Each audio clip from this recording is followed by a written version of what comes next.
It is my great honor to have with me today author Andrew Solomon, a writer and lecturer in psychology, politics, and the arts. He's an activist with the LGBT communities and a research fellow in LGBT studies at Yale University. Mr. Solomon is author of Far From the Tree, a book about how parents and siblings accommodate children in exceptional situations.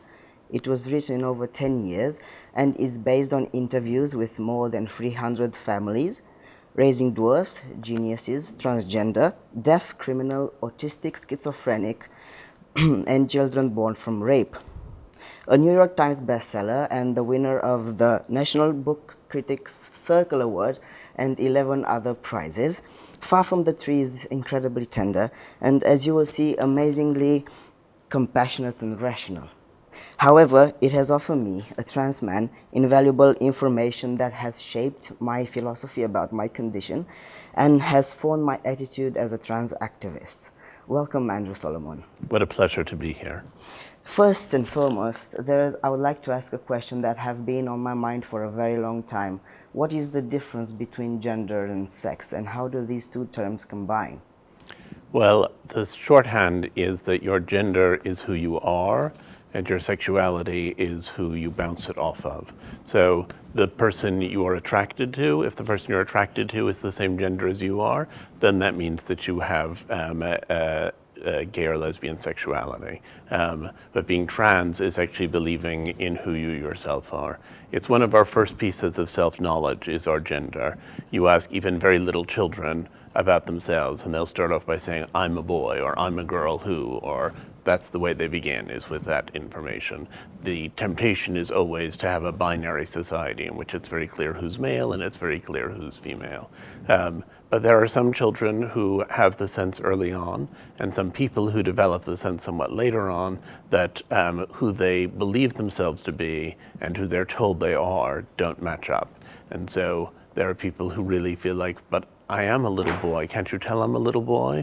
And everyone says, no, look at your anatomy, you're a girl, or vice versa.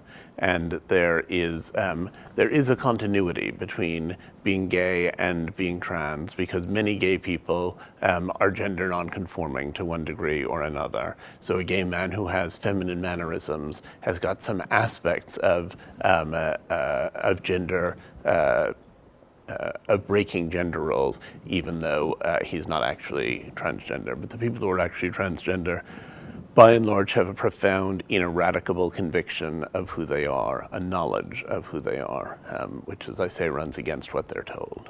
So is transgenderism determined genetically, and does it have a non-genetical biological explanation?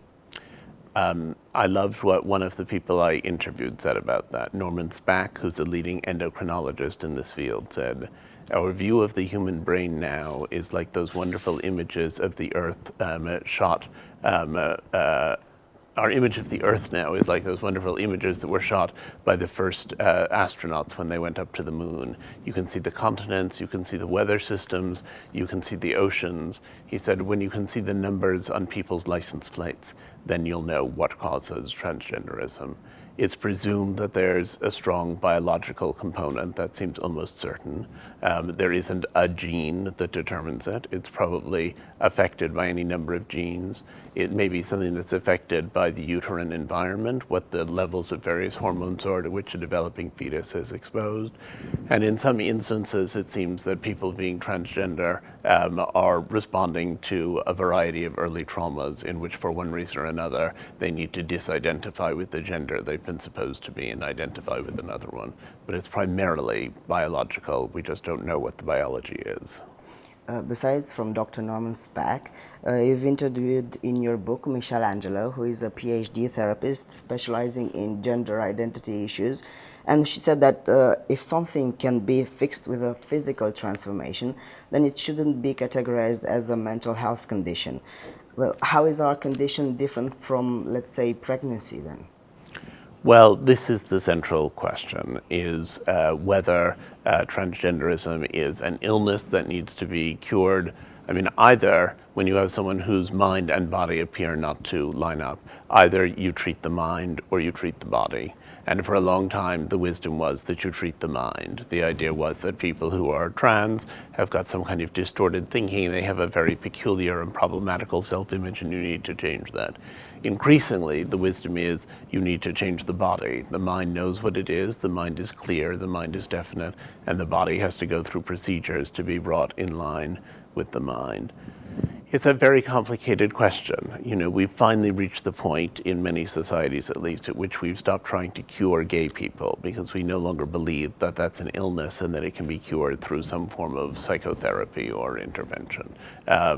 We still, if we had a child who came in to a doctor's office and said, I really feel like I'm black, and the child were white, you would say, okay, come on, but you're not black, and we have to help you to understand who you are, rather than to try to sort of tattoo his whole body and change the color of his skin.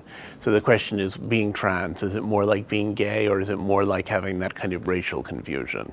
And there are people arguing both sides, but as I say, it seems increasingly clear that changing the bodies is a more consistently effective strategy than changing the minds. Now, having said that, there are many problems still with the surgical procedures that are involved in transgenderism, and there are many people who identify as a member of a different gender but choose not to have surgical interventions.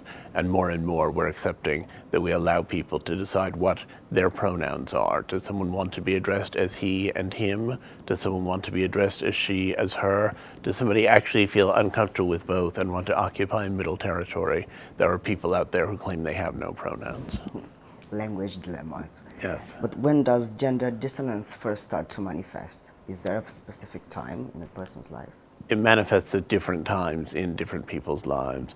There are children who are very clear about it from the very earliest age, and whose play can seem almost like a political act. You know, someone who was born as a boy, who was born with male anatomy, and who already at the age of 18 months only wants to play with things that are pink, and only wants to play with dolls, and continues saying as soon as she has language, but I'm really a girl, can't you see that I'm a girl? Sometimes it starts unbelievably early, and sometimes it's unbelievably clear. There are other people who are living somewhat unhappily in the gender in which they were born, but who haven't yet processed the idea of what that means or of what would be entailed in being transgender. And for those people, the awareness can dawn much more gradually, sometimes even as late as adolescence, and in some instances much later than that. So I spent time, for example, with one trans woman who transitioned when she was in her 40s. Once she had done it, she said, I realized this was what I always wanted to do, but she hadn't had a consciousness that admitted it until she was quite adult. Talking from my own experience, I remember being told I was lazy in school, and my parents and my teachers' general feeling that was I didn't perform intellectually at my full capacity. I was all A's until adolescence, but then my grades started to drop. But after I started hormone treatment 6 months ago, things have changed radically. I started reading like never before, being interested and absorbing all kind of information. Could it be that maybe I was not lazy but anxious, and which anxiety which turned into depression as I grew older? Well, I'm not qualified to comment on your exact experience, but I will say that frequently people who are trans struggle in school and struggle in their professional lives because their mind is so occupied with this central problem. And that for many such people, when that central problem is finally resolved, it liberates them to put their attention elsewhere. So in a way, as one of the people I interviewed said, the great thing about transitioning was that I didn't think about gender anymore. She said, all those years I kept thinking, I'm the wrong gender, why am I like this, what does gender mean, who am I? She said, and finally she made the transition, she lived as a woman, and she stopped worrying about it all the time. So I think there can be a great liberation there. I also think that suppressing any fundamental aspect of identity is a surefire recipe for anxiety and depression. The society, by and large, is not very tolerant of trans identities. It's possible to find people who are accepting, but it takes some searching. The sense that who you are is aberrant, the sense that who you are seems to be indicative of a sickness, the sense that you are broken and wrong. Those are very unpleasant ways to feel. Those are very unpleasant revelations to have, and the people who have them struggle with them over a long period of time. I can totally relate to that. What is gender behaviorism? Is it learned and dictated by the society we live in? Is it genetically inherited or just purely biological? There were attempts in the 1950s to posit that gender was entirely circumstantial, and there's a very famous story of someone who was born as a boy in Canada. His penis was burned off during a botched circumcision. Exactly. And so the family tried to bring him up as a girl. He was given surgery so that he had female anatomy, and he was miserable and utterly miserable. And finally, when he was an adolescent, his parents had never told him the history. He finally said, "You have to, what is all this?" And they finally told him, and he had a form of surgery to try to be made back into a man. So I think gender is not just socially determined. I think it's very deeply ingrained in us. But what are the indicators of that gender? I mean, we live in an era in which women are likely to work. We live in an era in which, at least in many places, men are more involved in childcare. Our notions of male and female are breaking down in many regards and coming close to each other. And there is a broad spectrum, from extreme masculinity to less masculinity, from very girlish feminist positions to women who are not so girlish. We have tended to want to have this black and white, rather comforting idea. There are men, they have jobs, they become fathers. There are women, they wear dresses, they become mothers. It's all really being questioned a great deal. At the beginning of your chapter on transgender from Far From the Tree lies the sentence, "Threats to gender are threats to the social order." How come? There are lots of people, I think, whose sense of their own gender is fragile. And when they see other people making a switch from one gender to another, it exposes their vulnerability in ways that they find terrifying. I also think that people find the world chaotic and confusing, and this is very confusing to people who do not themselves have any trans feelings or trans tendencies, and people don't like difference and they don't like confusion. There's also the problem of people feeling like, well, you're sort of making a transition, but you can't be fully a member of the other gender. There's a lot of prejudice in that position, but people would still say you can't really be a woman unless you are born a woman. You can't really be a man unless you are born as a boy. There are all kinds of anxieties around that. But I think most of all, there's a sense that sort of if you allow this change, then everything is subject to change. If you can't even tell who's a man and who's a woman, then what can you tell or be certain of in life? And I think it makes people very insecure. In your lectures, you often quote an extract from an essay from the Times, which was published anonymously on January 21st, 1966. I'm sure you've said it 1,000 times before, but could you please say it again? Even in purely non-religious terms, homosexuality represents a misuse of the sexual faculty. It is a pathetic little second-rate substitute for reality, a pitiable flight from life. As such, it deserves no glamorization, no rationalization, and above all, no pretense that it is anything but a pernicious sickness. Talking about the American mentality of the 1960s.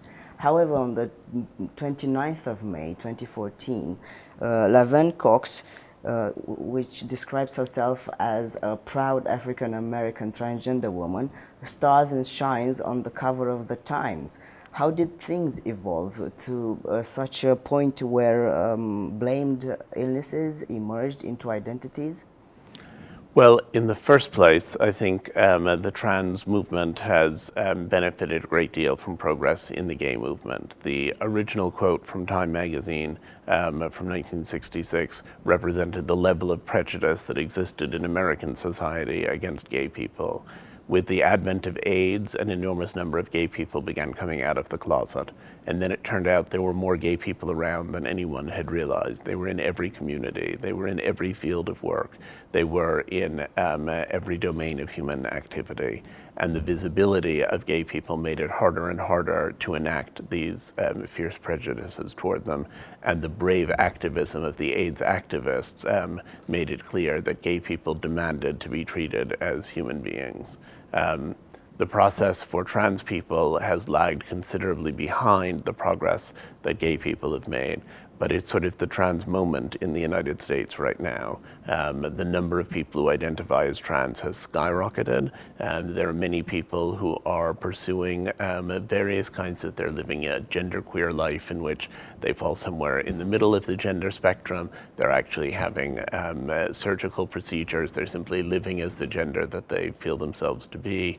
It's been an enormous social shift, which has followed really on the gay rights shift, and Laverne Cox has emerged as one of a number of very outspoken trans people. You see, for a long time, people who were trans wanted to switch from the gender in which they were born to the gender in which they lived, but their position was not, I have become a trans woman or a trans man. It was simply, I have become a woman or I have become a man. And they wanted to pass all the time. They didn't want anyone to see past it. And so you would meet someone who was actually a trans woman and you wouldn't realize that she wasn't a natal woman, or you would meet a trans man and it would never occur to you that this person who you saw who was possibly bald and had a beard could ever have been born as a woman. And it's only really in the last decade or so that people have taken trans as its own identity and have said, as Laverne Cox would say, not simply I am a woman, but I am a trans woman. And what does it mean to be a trans woman, and what does it mean to have a trans identity? And that's been tremendously validating. And I think our recognition increasingly that we have to have a more tolerant and accepting society, at least that's the liberal principle in the United States and to some degree the world, has allowed those trans identities to emerge as significant and meaningful ones. It seems like the perfect time to be embracing and loving diversity. With your permission, in the end, I would like to quote one of your many inspiring phrases from Far From the Tree. It says, as long as GID is classed as a mental illness, professionals will try to cure it and parents will refuse to accept it. It is time to focus on the child rather than on the label. Yes. Mr. Andrew Solomon, in the name of TRANSform Association and the trans community in Romania and all our friends and families, thank you very much. Thank you very much. This was a pleasure.